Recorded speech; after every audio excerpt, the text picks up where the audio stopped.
네, 우리 계속해서 사도행전 말씀 듣도록 하겠습니다. 더불어 오로지 이 제목으로 같이 은혜를 나누기 원합니다.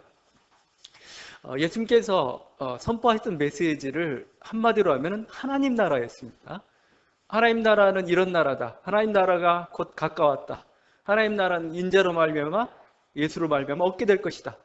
하나님 나라를 잔뜩 선포했는데 여러분, 예수님 십자가 돌아가시고 부활하신 후 하나님 나라가 왔습니까? 하나님 나라 대신 온 게 있습니다. 교회였습니다. 하나님 나라를 선포했는데 온 것은 교회였다. 그래서 어떤 사람들 막 비판합니다. 왜?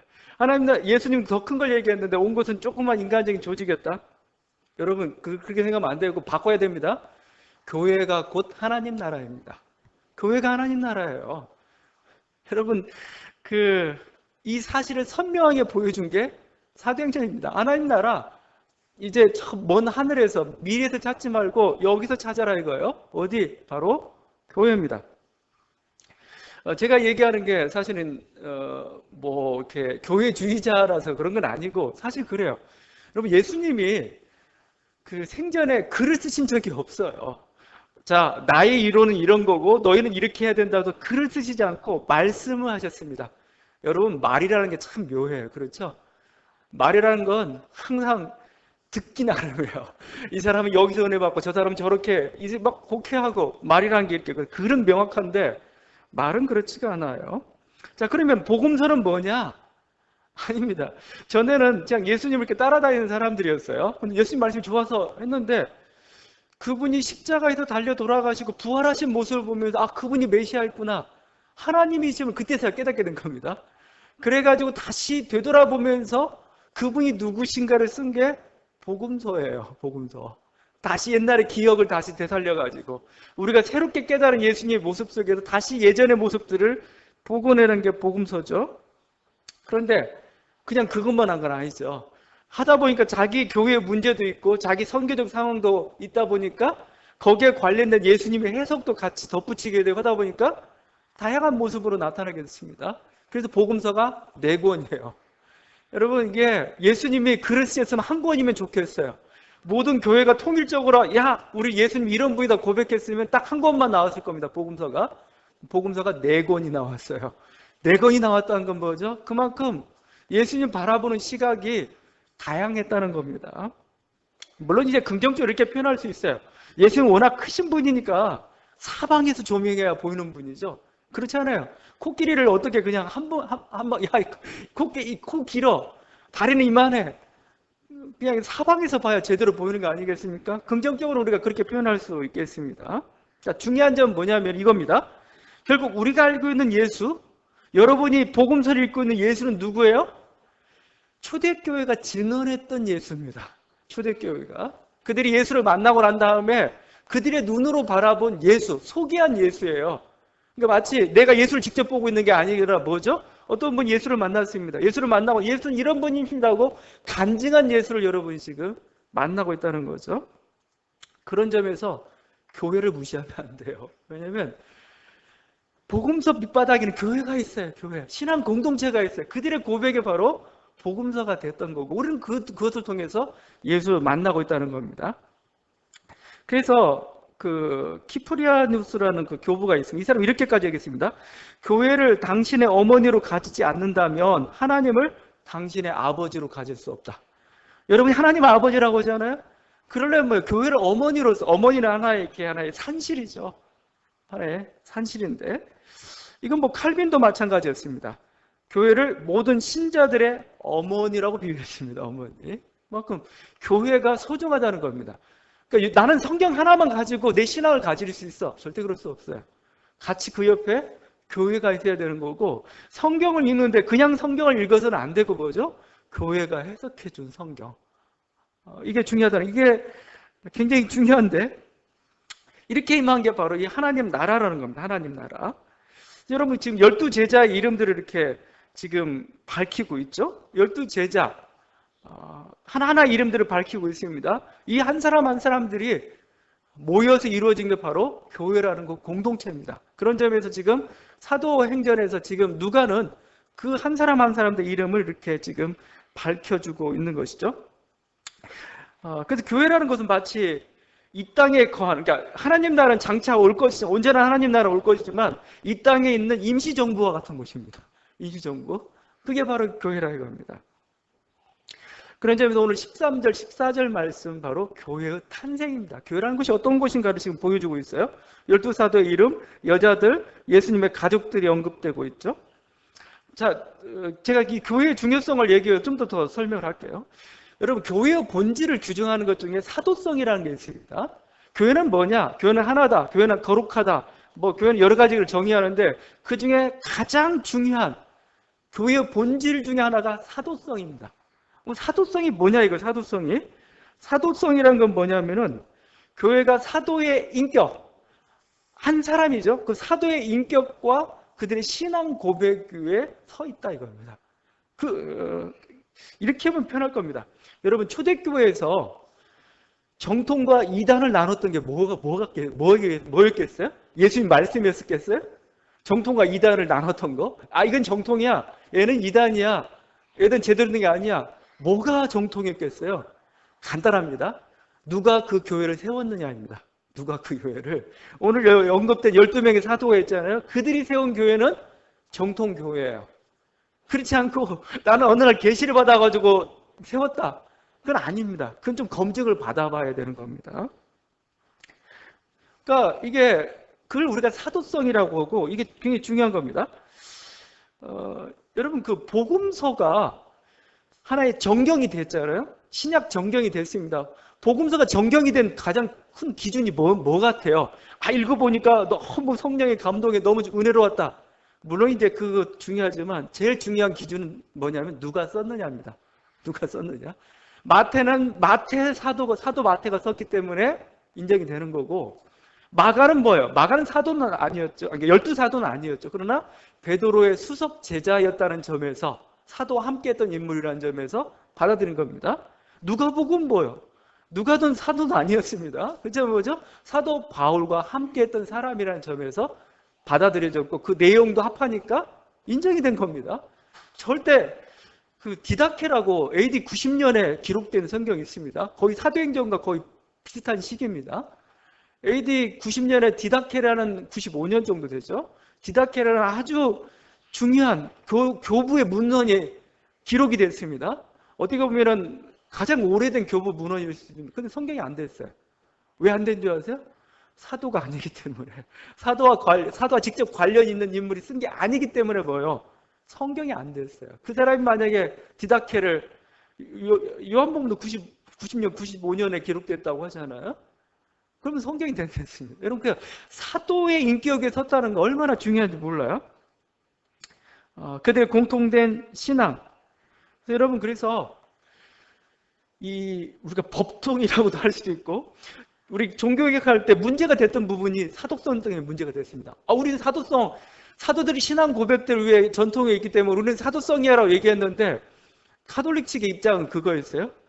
우리 교회라는 것은 사도들이 세웠고 사도가 안수해서 지금까지 왔는데 니네는 갑자기 여기서 떨어져 나가니까 교회가 아니다 이렇게 했던 거죠. 지금도 항상 그런 얘기해요.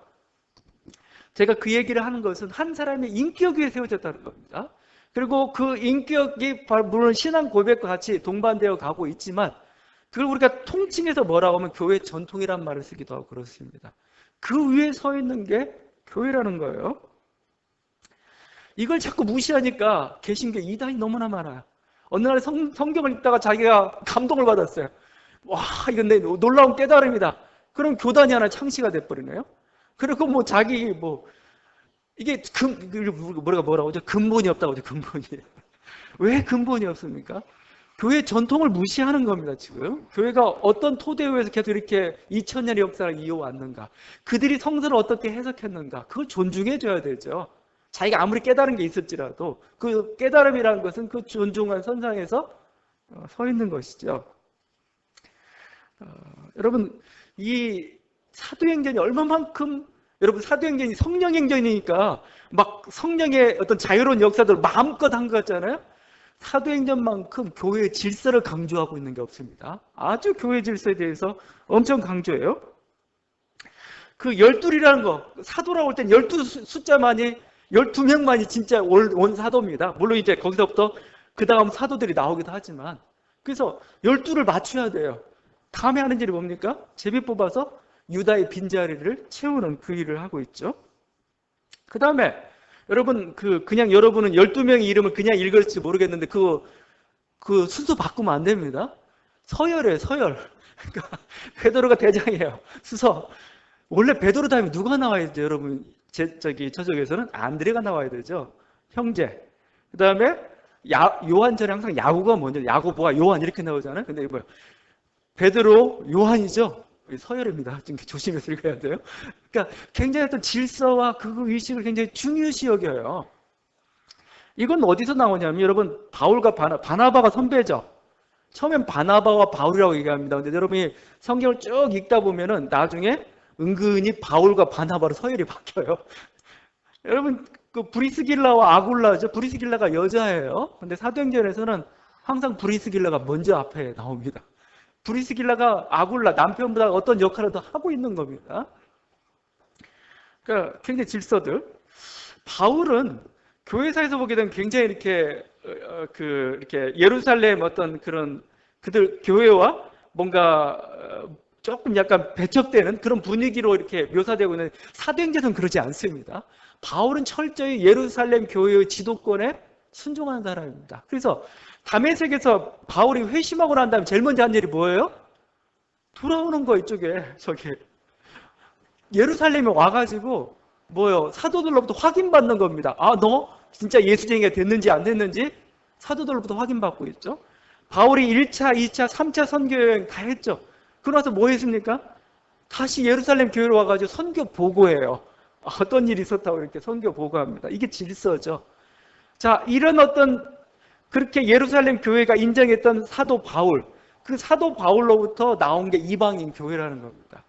그러니까 누가는 사도행전을 쓰면 절대 질서나 전통에 대해서 무시하지 않아요. 너희가 지금은 누가가 글을 쓸 때는 유대인 교회는 다 사라져버리고 이방인 교회 중심의 교회가 되었습니다. 그렇다고 이방인 교회가 다냐? 아니다 이겁니다. 너희의 뿌리는 뭐냐? 이 뿌리는 예루살렘에 속해 있던 그 교회 공동체였다. 거기서부터 나온 게 우리였다라고 이렇게 얘기하고 있죠. 그럼 다시 한번 여러분이 오늘 12명의 이름을 다시 밝히고 있습니다. 누가 보면 분명히 밝혔던 이름입니다. 근데 또 다시 밝히고 있습니다. 이제는 사도로서 12명의 이름을 밝히고 있고, 그 사도가 권위의 중심입니다. 그들로부터 예수 그리스도의 명령, 예수 그리스도의 위임이 그 다음 사도에게, 그 다음 교회, 이런 식으로 해서 파생돼가는. 그래서 우리 좀 교회가 좀 근본이 좀 있었으면 좋겠어요. 여러분의 신앙도 근본이 있었으면 좋겠습니다. 여러분 은혜 받았다고도 막 교회 뛰쳐나가면 안 돼요. 은혜 받았다고 해서 막 이렇게 교회에서 아무렇게 하면 되는 게 아니고, 그 질서와 해석이라는 게 있습니다. 여러분 그걸 존중해줘야. 근데 한국교회는 난리죠. 뭐 그냥 목사님들이 제일 두려워하는 게 성도들이 기도원 가서 은혜 받는 거예요. 은혜 받고 들어가면 갑자기 이거 뭐가 부족해 보이고, 물론 부족한 거 많지만 여러분이 그 질서 안에서 그것을 찾아가는 것, 이게 필요합니다. 자, 이들이 모여서 한 일이 마음을 같이 했다 하죠. 마음을 같이 해서 모든 그 교회 공동체가 모여가지고 한 마음으로 마음을 같이 해서 이렇게 했다. 이 마음을 같이 했다는 것은 누가가 바라봤을 때 초대교회가 굉장히 중요했던 거였습니다. 여기뿐만 아니고 2장 46절에 이렇게 보면 날마다 마음을 같이 하여 모였다. 그냥 어거지로 모여야 되니까가 아니고 정말 즐거운 마음으로, 한 마음으로 같이 모였다 이겁니다.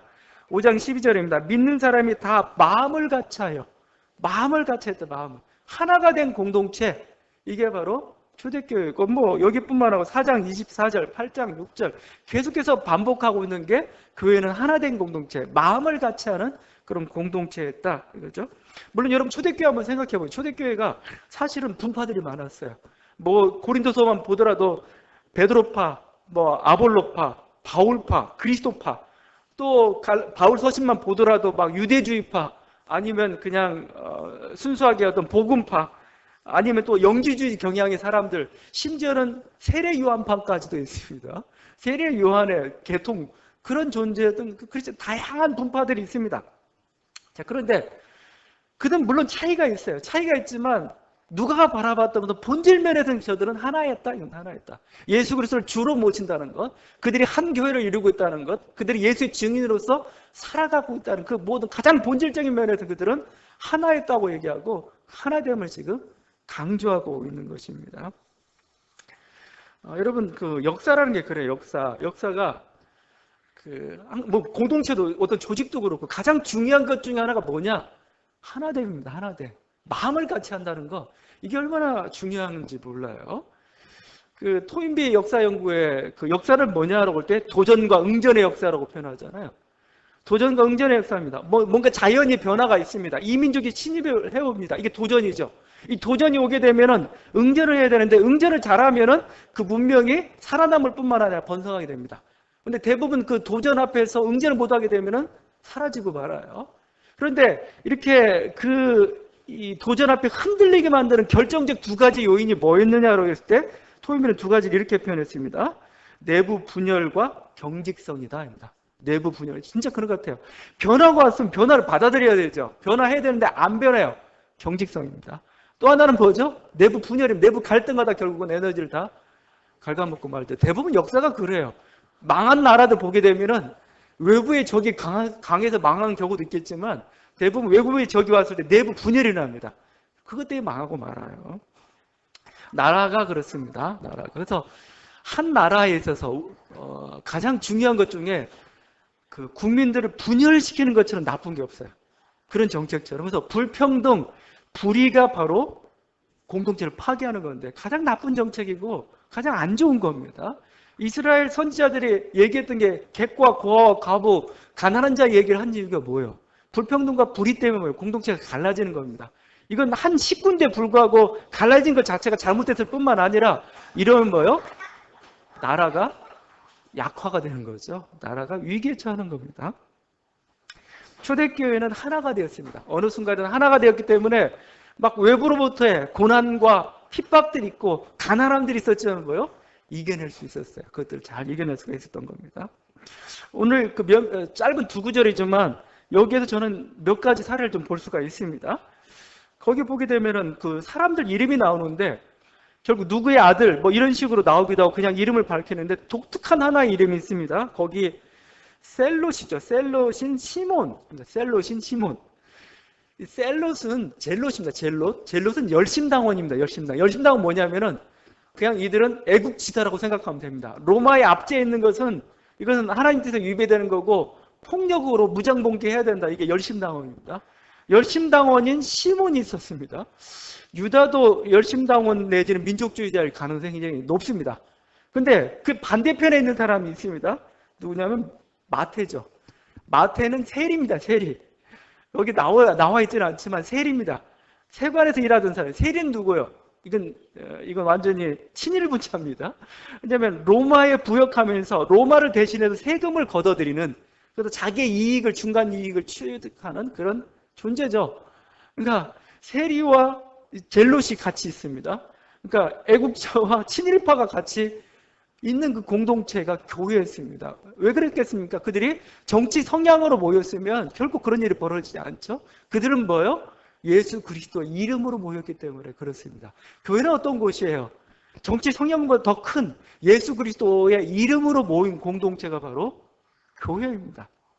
여러분이 뭘 중요시 여긴가는 여러분도 건드려보면 알아요. 내가 가장 화내는 게 뭐예요? 내가 예수 이름 때문에 화내는 건지 아니면 민감한 정치 성향을 나한테 건드려가지고 화내는 건지. 교회는 어떤 곳이냐면 그게 아니라는 겁니다. 교회는 예수 그리스도 이름으로 모인 그 공동체, 그게 바로 교회라는 것입니다. 그런데 우리 한국 사회는 정말 묘하게 돼가지고 힘들어요. 이게 어느 지역에 있느냐에 따라서 이 정치적인 발언하기가 참 쉽지 않은, 당장 이렇게 문제가 발생하는 그런 거죠. 그런데 초대교회 같은 경우는 뭐예요? 그렇지 않았다는 겁니다. 그들은 예수 그리스도 이름으로 모였기 때문에 그들이 하나됨을 유지하는 그 모습을 오늘 12제의 명단 속에서 우리가 확인해 볼 수가 있습니다. 또 하나의 하나됨은 어디서 마음을 같이 했다는 것을 어디서 볼 수가 있냐면 남자와 여자들입니다. 여기 여자라고 나와 있죠. 14절에 짤막하게 여자들이라고 이렇게 언급이 되어 있죠. 그냥 12명의 남자들의 사도 공동체만이 교회가 아니고 거기에는 여자들도 들어가고 예수의 가족들도 들어가 있습니다. 여자들이라고 언급이 되고 있는데 이건 좀 중요한 단어입니다. 특별히 누가에게도 굉장히 중요한 단어입니다. 여러분이 누가는 누가복음하고 사도행전을 같이 썼다고 했죠? 여러분이 그 복음서를 자세히 읽다 보면 누가의 특징이 보여요. 누가가 예수님의 어떤 그 생애와 어떤 그 말씀들을 기록하는데 다른 복음서 기자들은 빠뜨렸던 부분을 일부러라도 집어넣어가지고 하는 부분이 있습니다. 가장 중요한 것 중에는 여성에 대한 강조입니다. 여성에 대한 강조. 예수님이 이곳저곳 이렇게 돌아다녔지만 예수님도 돈이 있어야 되잖아요. 예수님 누가 섬겨야 되잖아요. 섬기는 사람들이 있었어요. 누가 섬겼냐면 여자들입니다. 누가복음에 나와 있는 말씀입니다. 헤롯의 청지기 구사의 아내 요한나와 수산나와 다른 여러 여자가 함께하여 자기들의 소유로 그들을 섬기더라. 누가복음 8장 3절입니다. 누가복음에 나와 있는 말이에요. 그러니까 여자들이 돈을 내서 공양을 하고 여러모로 그 예수님의 일행을 이렇게 돌봤던 것이죠. 또 중요한 게 있습니다. 마르다와 마리아가 이렇게 그 가정에 방문했는데 마르다는 부엌 일로 너무 바쁜 겁니다. 마리아는 뭐 예수님 발밑에서 이렇게 예수님 말씀을 듣고 있는 겁니다. 이건 마치 랍비 밑에서 제자가 공부하고 있는 거나 마찬가지입니다. 여자 제자들은 당시 허락이 되지 않았습니다. 근데 마르다가 바쁘니까 와가지고 마리아 좀 이쪽으로 보내달라고, 예수님 쟤 좀 이쪽으로 보내, 우리 부엌일 좀 돕게 해달라고 했는데 오히려 그런 그 예수님 말씀을 듣고 있는 마리아를 칭찬합니다. 그럼 뭐예요? 여성들의 배움과 가르침에 대해서 예수님이 인정해주는 새로운 그 모습이죠. 누가복음에 나옵니다. 그럴 뿐만 아니라 십자가상에서 다 달아났는데 십자가 밑에까지 쫓아왔던 사람들 여자들이었습니다. 그리고 부활 첫날 그 무덤을 방문했던 사람은 누구냐면은 바로 여자들이었죠. 이게 누가복음에 나왔습니다. 그럴 뿐만 아니라 사도행전에는 빌립보 교회 여성 지도자 루디아가 나오죠. 그리고 브리스길라라는 그 부녀가 나옵니다. 이 브리스길라가 했던 일이 뭐냐면은 그 아굴라라는 그 유명한 고린도 교회 바울과 쌍벽을 이루는 그들을 가르친 일이었습니다. 뭐 빌립의 딸 4명의 딸의 예언 활동들도 기록되고 있고요. 남자와 여자가 함께 한 마음으로 이렇게 했던 곳. 그래서 거기서도 놀라운 능력들이 나타났던 게 초대교회 역사였습니다. 그런 점에서 최근에 불거진 문제 중에 하나가 이 총신대에서 불거졌어요. 여성 안수 문제가 또 문제가 붙었어요. 지금 대부분의 교단은 여성 목회자 안수를 하고 있죠. 그런데 아직 합동이나 고신, 이제 총신 계열 쪽은 이제 하지 않고 있습니다. 근데 이렇게 어떤 그 총신대에서 강의하는 여성 강사가 어떤 모임에서 기도를 했습니다. 우리 총신대에도 여성 안수가 이루어지기를 기도했는데 그 기도를 총장이 어떻게 들었어요? 들어가지고 당장 그 여성 강사를 잘라버렸습니다. 그냥 수업도 다 배치됐고 강의 시작 전인데도 불구하고 잘라가지고 또 이제 여성 안수 문제가 이렇게 붙었죠. 아니 그러면 물론 이들이 이런 겁니다. 성경에 보니까 여성은 공개적으로 가르치지 말라고 그랬다. 그런 거 말씀이 있죠. 고린도서에. 아 그러면 그 말씀 지키려면 여성 전도사 제도는 왜 뒀어요? 모든 것은 다 여성들 다 이용해 먹고 그냥 이 가장 권위 있는 자리만 안 내주겠다는 거잖아요, 이게. 여러분, 성경도 보게 되면 당시 어떤 그 로마의 가부장제적인 질서를 받아들인 대목이 있습니다. 왜냐하면 복음과 교회가 지속하기 위해서는 그 제도를 인정해야 되잖아요. 그건 어쩔 수 없는 형편이잖아요. 그건지 아니면 정말 하나님께서 창조해, 아니면 하나님께서 새롭게 펼쳐지고 하나님 뜻이 어디 있는지 우리가 구분해야 될 거 아니겠습니까? 이 고대 로마 시대의 그 질서를 가지고 아직도 그 여성 안수에 대해서 이렇게 지금 금지하고 있죠. 총신결만 그런 건 아니에요. 이건 천주교도 마찬가지죠. 왜 사제들은 남자만 해요, 이거? 아직도 여기도 조금 이상한 집단입니다. 어떻게 하면 이제 자기의 특권을 지금 주장하고 싶은 거죠. 그럼 교회가 한 마음이 안 되는 거죠. 가뜩이나 이제 이제 여성의 사회 진출이 활발해진 그 시대에 이제는 어떻게 보면은 좀 더 우리들이 교회에서 정말 하나님의 뜻이, 온전한 하나님의 뜻이 어디에 있고 또 교회가 정말 한 마음으로 헌신할 수 있는 구조를 만들기 위해서 무엇이 필요한가를 좀 더 고민해야 될 그런 때인 겁니다. 오늘 말씀에도 보면 초대교회에서 이 하나됨을 유지하게 되는 중요한 역할 중 하나는 예수님의 가족도 무시할 수가 없죠. 예수님의 가족. 여러분, 예수님은 하나님의 아들인데 그 가족들이 안 믿으면 얼마나 그게 가슴 아프겠어요? 공생애기간 동안 그런 일이 벌어졌어요. 막 마리아는 예수님 낳을 때는 신앙이 좋았는데 나중에 그냥 까먹었는지 모르겠는데 막 예수님이 능력 행하고 막 하는데 그걸 미쳤다는 소문을 듣고 예수님을 붙잡으러 왔어요. 집으로 돌이키려고. 형제들하고 같이. 그러니까 공생의 기간 동안에 활동이 없었던 거죠. 그러니까 믿질 못했던 거죠. 그런데 그들이 예수님 부활하고 난 다음에 신앙을 갖게 되었던 것 같습니다. 그들이 이제 교회 공동체에 들어오게 된 거고 그게 이제 교회의 큰 힘이 되는 거죠. 사실 그래요. 가족들의 지지와 그게 있을 때 어떤 사역이랄지 이런 게 다 활발히 진행이 될 수가 있는 겁니다. 근데 가족의 참여는 동시에 부담이 될 수도 있어요. 왜냐하면 잘못하면 특권층이 돼요. 말의 권한이 세지니까 예수님이 내 동생, 내 형님인데 이렇게 하면 그 꿈뻑 죽는 거죠. 조심해야 될 부분입니다. 그렇지만 예수님의 가족들은 아주 이렇게 겸손하게 그 일들 잘 섬겼습니다. 실제 베드로가 예루살렘 교회를 떠나고 난 이후에 베드로를 뒤를 이어서 예루살렘 교회 수장이 되었던 사람이 주님의 동생 야고보입니다. 야고보가 이제 예루살렘 교회 수장이에요. 수석 제자가 돼가지고 교회를 이끌었습니다. 근데 야고보는 굉장히 큰 신앙의 사람이었어요. 이 사람은 별명이 낙타무릎입니다. 낙타무릎. 그러니까 얼마나 기도를 많이 했는지 무릎이 낙타처럼 일제 붉어졌다 해가지고 낙타무릎이라는 별칭을 얻었고 나중에 이분도 순교합니다. 순교하는데 성전에서 사람들이 밀어떨어 버렸습니다. 유대인들이. 안 죽으니까 돌로 쳐가지고 죽임을 당하는 그런 일이 있었던 것이죠. 이들이 희생과 헌신이 있었기 때문에 가족의 참여가 오히려 도움이 되고 이렇게 하나가 되었던 겁니다. 자, 문제는 한국교회죠. 한국교회.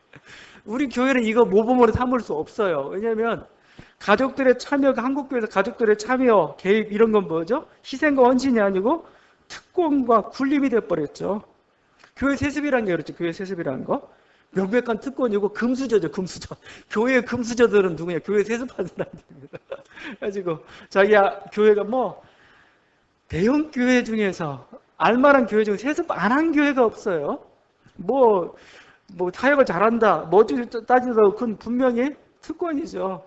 아버지가 부모가 이렇게 만들어 놓은 그것을 자녀가 그냥 이렇게 수고 없이 취하는 것이고 그럴 뿐만 아니라 교회의 공교회성을 파괴하는 거죠. 왜냐하면 자기 사유할 뻔했어요. 내 재산처럼 취급한 거죠. 여러분 만약에 초대교회처럼 이렇게 목회기를 가는 게 교회의 어떤 목회자 위임을 받아가지고 한 일이 가난한 길이고 고난을 받는 일이라면 오히려 칭송하죠. 너무 잘했다. 어떻게? 이거 어떻게 이 길을 가야 돼? 우리가 안타까운 마음으로 바라볼 겁니다. 근데 현대 한국교회 세습은 그러지 않죠. 이건 특권이 되었던 것이죠. 여러분, 이러면 자발적인 헌신이 안 나와요. 이러면 자꾸 분열이 생기는 겁니다. 이러면서 오히려 교회는 성장을 멈추기 시작합니다. 여러분, 한 몇십 년 후에 한국 교회사를 쓰게 될 겁니다. 한국 교회사를 쓰게 될 겁니다. 한국 교회사를 쓸 때 분명히 교회 세습은 언급이 될 겁니다. 교회가 쇠퇴하기 시작했다. 교회 쇠퇴하기 시작한 여러 가지 원인 중에 하나, 그 중에 중요한 원인 중에 하나가 교회 세습이었다. 이렇게 나올 겁니다. 왜 그랬을까요? 교회 세습이란 그 행위 자체에 그가 교회를 얼마나 우습게 보고 있냐 이겁니다. 교회를 얼마나 사적으로 취급하고 있느냐가 지금 잘 드러나고 있는 것이죠. 초대교회는 이렇게 서로 희생하고 헌신하고 그랬기 때문에 서로 마음을 같이 하는 그런 공동체가 되었던 겁니다. 그래서 그들이 힘썼던 일이 오로지 기도했죠. 오로지. 마음을 같이 해서 뭐 했느냐? 오로지 기도했습니다. 오로지 기도하니까 능력이 나타났다는 것이죠.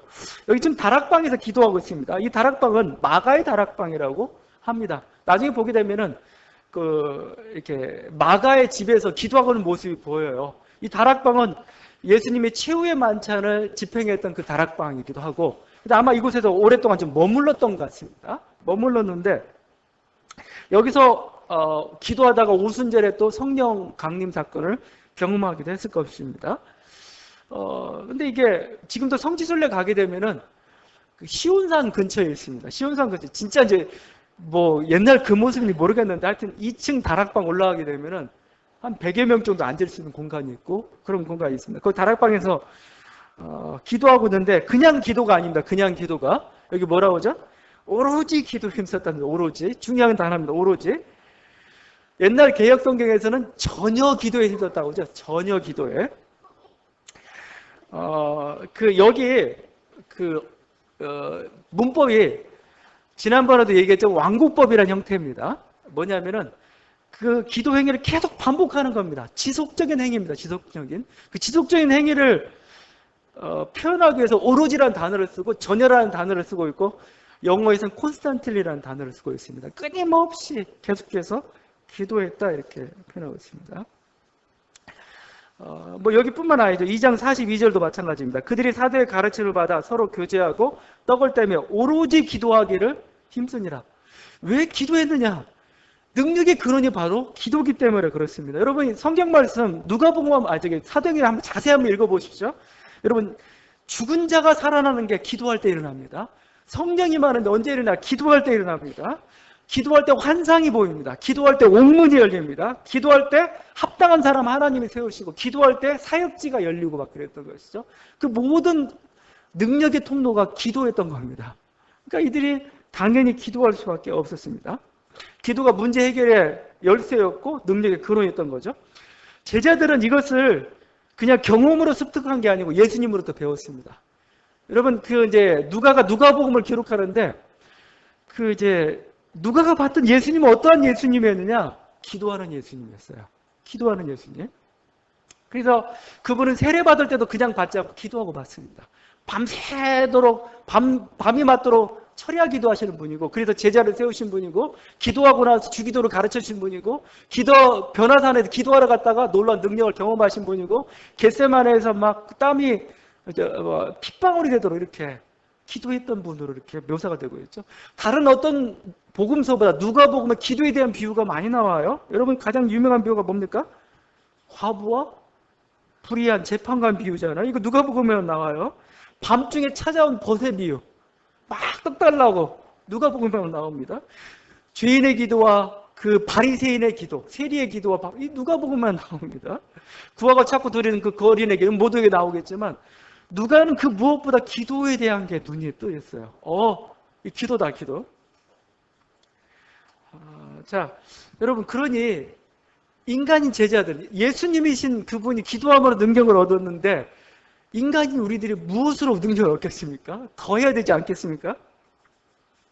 사도들의 고백입니다. 우리는 오로지 기도하는 일과 말씀 사역에 힘쓰리라. 이방인 고넬료에게 주의 천사가 나타났는데 그가 처음으로 한 말이 이 말입니다. 고넬료야, 하나님이 내 기도를 들으시고 내 구제를 기억하셨다 이거죠. 네가 하늘나라에 올렸던, 네가 하나님께 드린 모든 기도를 내가 기억했다며 기억하고 이제 나타난다. 기도는 땅에 떨어지지 않아요. 하나도. 그래서 이 기도는 향연이 돼서 하나님께 올라가는 향 그릇에 담기는 그겁니다. 그럼 다시 한번 우리 누가의 상황을 한번 돌아가 보십시오. 누가가 왜 이렇게 기도를 강조하고 있을까요? 사실은 이건 누가 시대의 문제이기도 하고 그렇습니다. 누가복음이 사도행전이 기록된, 특별히 사도행전이 기록된 때를 AD 한 90년에서 한 110년까지 사를 이렇게 잡고 있습니다. 굉장히 조금 시간이 지난 그때입니다. 근데 그때는 언제일까요? 초대교회의 열정과 능력이 한풀 이제 꺾인, 이제 이방 교회로 어느 정도 교회가 나름대로 고난도 어려움도 있지만 그래도 안정화되어 가던 그 시대입니다. 안정화되는 대신 뭐예요? 열정을 잃어버린 그 시대. 또 안정화되는 대신 뭐죠? 이때 그때 어떤 능력은 사라져가는 그런 시대였던 거죠. 누가는 뭐예요? 그 시대에 이 초대교회를 쓰면서 다시 한번 뭐예요? 우리 교회가 다시 한번 그 초대교회처럼 열정을 회복하기를 원하고 다시 우리 교회가 초대교회처럼 뭐 다시 능력 있는 그런 교회가 되길 원하는 겁니다. 근데 그 비결이 뭐냐 이거예요. 기도에서 다른 거예요. 기도. 너희가 기도를 회복해야 된다는 거예요. 기도를 회복해야 열정도 능력도 나온다는 겁니다. 그래서 예수님 모습 속에서 기도의 모습도 다 발굴해내고 또 초대교회에서 얼마만큼 저들이 열심히 기도했는가를 이렇게 다 보여줬죠. 바울이 빌립보에서 감옥에 갇혔을 때 뭐 했습니까? 기도하고 찬송했다고 하잖아요. 그러니까 옥문이 열리는 놀라운 일들이 일어났던 것이죠. 여러분, 어떻게 보면 우리들도 누가 시대의 상황과 마찬가지일 것 같습니다. 우리 교회도 아니 우리 인생도 기도에 사실 지쳤을지도 몰라요.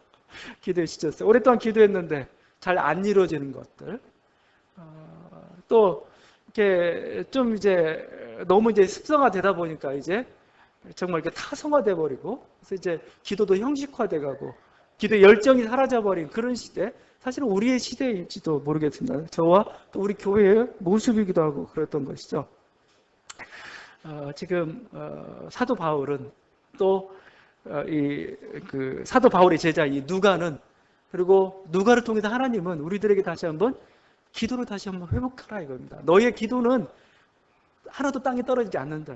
반드시 하나님께서 기억하는 거고, 너의 삶의 열정, 너의 삶의 어떤 능력을 회복하고 싶으면 기도로 회복하라고 말씀하고 있습니다. 기도를 통해 다시 한번 하나님께서 이루시는 그 놀라운 여러분 인생의 부흥의 역사, 또 우리 교회의 부흥의 역사를 경험하는 저와 여러분들 되기를 바랍니다. 기도하시겠습니다.